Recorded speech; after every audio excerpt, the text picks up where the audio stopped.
এই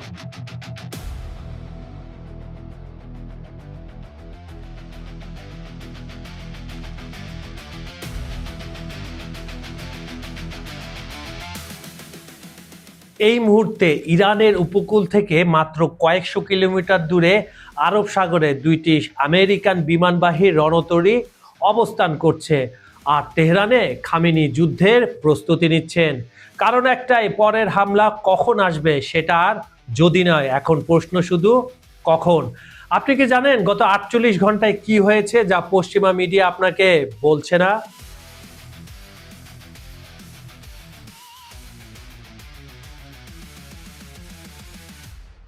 আসসালামু আলাইকুম বন্ধুরা, খবর সংযোগের জিওপলিটিক্যাল নিউজের আজকের ভিডিওতে আমি সব ফাঁস করব, তাই শেষ পর্যন্ত থাকুন।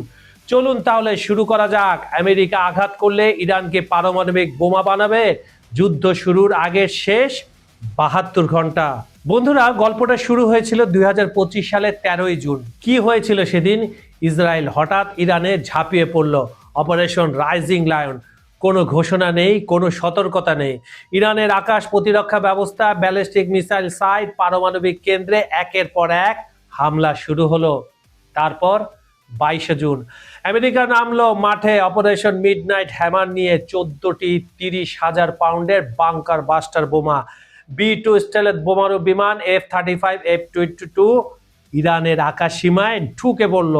ফোর্দো ধ্বংস, নাতাঞ্জ ধ্বংস, ইস্পাহান ধ্বংস। ডোনাল্ড ট্রাম্প বললেন টোটালি অ্যাবিলিটেড, কিন্তু ইরান চুপ করে বসে থাকেনি। পরদিন 23 জুন কাতারের আল উদয় বেসে মিসাইল হামলা, যেখানে হাজার হাজার আমেরিকান সেনা ছিল। যুদ্ধবিরতি হলো 24 জুন, কিন্তু বন্ধুরা এটা শেষ ছিল না, এটা ছিল ইন্টারভেল, মানে বিরতি। ধ্বংসের পর ইরান কি মাথা নত করলো?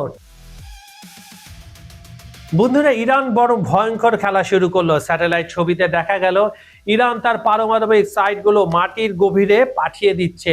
ফোর্দোতে বিশাল ড্যাম ট্রাক দিয়ে সুড়ঙ্গের মুখ ঢেকে দেওয়া হচ্ছে। কেন? যাতে পরবর্তী হামলায় বোমা সেখানে পৌঁছতে না পারে। আর মিসাইল শাহরুদে ইরানের সবচেয়ে বড় সলিড ফুয়েল মিসাইল কারখানা পুনর্নির্মাণ হয়ে গেছে। তাবরিজ এয়ারবেস রানওয়ে মেরামত একেবারে সম্পূর্ণ। হামাদান এয়ারবেস বোমার গর্ত ভরাট হয়ে গিয়েছে, বিমান আশ্রয় কেন্দ্রের ঠিকানায় চলে গেছে। সবচেয়ে ভয়ঙ্কর তথ্য, ইরান চীন থেকে সোডিয়াম পারচলেট আমদানি করছে সবার চোখের আড়ালে। কিসের জন্য? 800টি নতুন ব্যালিস্টিক মিসাইল বানানোর জন্য। আইএই বলছে ইরানের কাছে 60% পিউরিটি ইউরেনিয়াম আছে।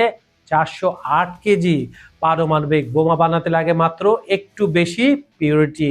5 ফেব্রুয়ারি 2026 ইরান তার খোরামশাহ 4 দূরপাল্লার মিসাইল ভূগর্ভস্থ ঘাঁটিতে মোতায়েন করলো। এটা রক্ষণাত্মক অস্ত্র নয়, এটা আক্রমণাত্মক। এখন আসুন আমেরিকার দিকে, তারা কি করছে একটু নজর দিয়ে আসি। 26 জানুয়ারি 2026 USS Abraham Lincoln career strike group মধ্যপ্রাচ্যে রওনা হলো। সময়টা মনে রেখেন। সাথে ডজনখানেক গাইডেড মিসাইল ডেস্ট্রয়ার। তারপরে এলো ইউএসএস জেরার্ড আর ফোর্ড, পৃথিবীর সবচেয়ে বড় যুদ্ধজাহাজ। এখন আরব সাগরে 2টা আমেরিকান ক্যারিয়ার স্ট্রাইক গ্রুপ একসাথে। এত শক্তি শেষবার দেখা গিয়েছিল গালফে ইরাক আক্রমণের আগে। আঞ্চলিক যে ঘাঁটি আছে সেখানে মোতায়েন করা হলো E-3 সেনেটারি অ্যাওয়াজ বিমান। রাডার চলছে 24 ঘন্টা। F-22, F-35 stealth jet, B2 spirit stealth বোমারু ইতিমধ্যে গুয়ামে আছে। এক বিশেষজ্ঞ বলতেন B2 নড়াচড়া দেখুন, সেটাই হবে যুদ্ধের একটি রেড সিগন্যাল। ট্রাম্প নিজে বললেন ইরানের হাতে 10 থেকে 15 দিন সময় আছে, তারপর যা হবে আগের চেয়ে অনেক ভয়ঙ্কর হবে। তিনি মিডনাইট হ্যামারের কথা বলতে চেয়েছেন এখানে। এবং সবচেয়ে বড় কথা, এক গোপনীয় সূত্র বলছে, কি বলছে? হোয়াইট হাউসকে ব্রিফিং দেওয়া হয়েছে যে মার্কিন সেনাবাহিনী এই সপ্তাহে হামলার জন্য যেন প্রস্তুত থাকে। ইরান নিষ্ক্রিয়ভাবে বসে নেই। রাশিয়া ইরানকে দিয়েছে এয়ার ডিফেন্স সিস্টেমের সবচেয়ে উন্নত S-400 surface two air missile system. তাত্ত্বিকভাবে এটা আমেরিকান যুদ্ধবিমান, ক্রুজ মিসাইল, এমনকি ব্যালিস্টিক মিসাইলও ধ্বংস করতে পারে। কিন্তু সত্যি কথা কি জানেন, 2025 সালের জন্য ইরানের পুরো এয়ার ডিফেন্স সিস্টেম ধ্বংস হয়ে গিয়েছিল। ইসরায়েল প্রথমে রাডার, তারপরে মিসাইল লঞ্চার সব উড়িয়ে দিয়েছিল। তারপর আমেরিকা ঢুকেছিল F-22 রাফটার নিয়ে। ইরানের আকাশে ঘুরেছে, একটাও মিসাইল ছোড়া হয়নি ইরানের পক্ষ থেকে। তাহলে নতুন S-400 কি পার্থক্য আনবে? বিশেষজ্ঞরা বলছেন স্টেলেট B-2 বিমান এবং লো ফ্লাইং ক্রুজ মিসাইলের বিরুদ্ধে S-400 খুবই সীমিত কার্যকর। তবে ইরান রাশিয়া যৌথ নৌমহারা চলছে এখন ওমান সাগরে। এটা বার্তা দেওয়ার জন্য, মানে মেসেজ একেবারে স্পষ্ট, আমরা একা নই। 17 ফেব্রুয়ারি 2026 জেনেভায় পরোক্ষ আলোচনা হলো আমেরিকা ইরান মধ্যস্থতায়। ওমান এই মধ্যস্থতা করলো। 3.5 ঘন্টা বৈঠক হলো। ফলাফল, ইরান বলল কিছু গাইডিং প্রিন্সিপাল মেনে নিয়েছি আমরা। জেডি ভান্স বললেন ইরান ট্রাম্পের রেড লাইন মানেনি। ইরান কি মানতে রাজি হয়নি? এটা একটু শুনে আসি। নাম্বার 1, ইউরেনিয়াম সমৃদ্ধকরণ সম্পূর্ণ বন্ধ। নাম্বার 2, ব্যালিস্টিক মিসাইল প্রোগ্রাম সীমিত করা। নাম্বার 3, প্রক্সি বাহিনী ভেঙে দেওয়া। ইরানি পররাষ্ট্রমন্ত্রী বললেন, আমি তার মুখের ভাষায় বলছি, আমাদের মিসাইল আগে ইসরায়েলে আঘাত করেছে, আবারও করতে পারে। এখন সবচেয়ে বিস্ফোরক অংশ, ডিসেম্বর 2025 ইরানের টাকার মূল্য তলানিতে মানুষ রাস্তায় নামলো। প্রথমে অর্থনৈতিক দাবি, তারপর রাজনৈতিক স্লোগান, ইসলামী প্রজাতন্ত্র নিপাত যাক। সরকার কি করলো? ইন্টারনেট বন্ধ, হাজার হাজার মানুষ মারা গেল। ট্রাম্প বললেন keep protesting, help is on the way. ইরানিরা বিদেশে বসে ট্রাম্পকে অনুরোধ করছে হামলা করুন, কিন্তু আমাদের সাথে পরামর্শ না করে ইসলামী প্রজাতন্ত্রের সাথে ডিল করবেন না। বুশের শহরের এক ইরানি যুবক পরিয়া হামিদি ভিডিও করলেন ট্রাম্পের কাছে আবেদন, ইসলামী প্রজাতন্ত্রের সাথে কোনো চুক্তি করবেন না। তারপর নিজেকে শেষ করে দিলেন। সবশেষ শনিবার থেকে আজ মঙ্গলবার পর্যন্ত বিক্ষোভ শুরু করেছে আবার ছাত্ররা। তবে এবার সরকারের পক্ষের অনুসারীরাও মাঠে আছে। খামেনি জানেন বাইরে আমেরিকা, ভেতরে নিজের মানুষ, দুই দিক থেকে চাপ আসছে। জার্মান চ্যান্সেলর ফ্রেডরিক মার্চ বলেই ফেলেছেন ইরানের নেতৃত্বে চূড়ান্ত সপ্তাহ দিন এখন চলছে। ইসরায়েলের সেনাপ্রধান বললেন যুদ্ধ হবে হয় 2 সপ্তাহের মধ্যে, নয়তো 2 মাসের মধ্যে। ধরুন যুদ্ধ লাগলো, তাহলে হরমুজ প্রণালী বন্ধ হবে। বিশ্বের 20% তেল এই পথে যায়। তেলের দাম ব্যারেল প্রতি $150 থেকে $300 ছাড়িয়ে যেতে পারে। আর বাংলাদেশে জ্বালানি সংকট, বিদ্যুৎ সংকট, পণ্যের দাম আকাশ ছোঁয়া হবে, আমাদের মতো যে কান্ট্রিগুলো আছে। ইরান আঘাত করবে কোথায় জানেন? কাতারের আল উদে বেসে আগেও করেছে, বাহরাইন, কুয়েত, আমেরিকান ঘাঁটি। ইসরায়েলে মিসাইল, বিভিন্ন গ্রুপ লেবানন থেকে হামলা করবে।